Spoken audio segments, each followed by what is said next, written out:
நண்பர்களே, வேற ஒன்றும் இல்லை. என்னடாச்சுன்னா ஒரு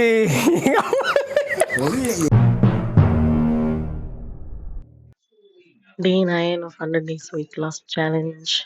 காலையில ஏஞ்சி வெயிட் செக் பண்ணிட்டு ஃபர்ஸ்ட் லிட்டர் ஆஃப் வாட்டர் குடிச்சு முடிச்சேன்னா, அதுக்கப்புறம் சரி கொஞ்சம் டயர்டாக இருக்க மாதிரி இருக்கேன்னு சொல்லி நோ சுகரில் ஒரு கப் காஃபி குடித்தேன். காஃபி குடிச்சிட்டு பிரேக்ஃபாஸ்ட் சாப்பிட்லான்னு 3 இட்லி வச்சு பிரேக்ஃபாஸ்ட் சாப்பிட்டு கூடவே கொஞ்சமாக பாப்கார்ன் வந்து லோ கேலரி ஹை ஃபைபர் ஸ்நாக்காக சாப்பிட்டேன். அவ்வளோதான். அப்போ படுத்த நான் சாயங்காலம் 5 மணிக்கு தான் எந்திரிச்சேன். உடம்பு சுத்தமாக முடியல. நோ சுகரில் ஒரு டீ அடிச்சுட்டு ஹாஸ்பிட்டல் கிளம்பியாச்சு. ரொம்ப முடியாம மதியம் லஞ்ச் சாப்பிடல. சாப்பிட கூட நான் எந்திரிக்கல. தண்ணியும் வந்து நெறைய குடிக்க முடியல. சுத்தமா வாக்கிங் போக முடியல. அசையவே முடியல. அதனால தான் ஹாஸ்பிட்டலுக்கு போனா அங்க அதுக்கு மேல அவ்ளோ பெரிய கியூ. அப்பதான் செகண்ட் ஆள் போயிட்டு இருந்தாங்க. நாங்க 10th டோக்கன்.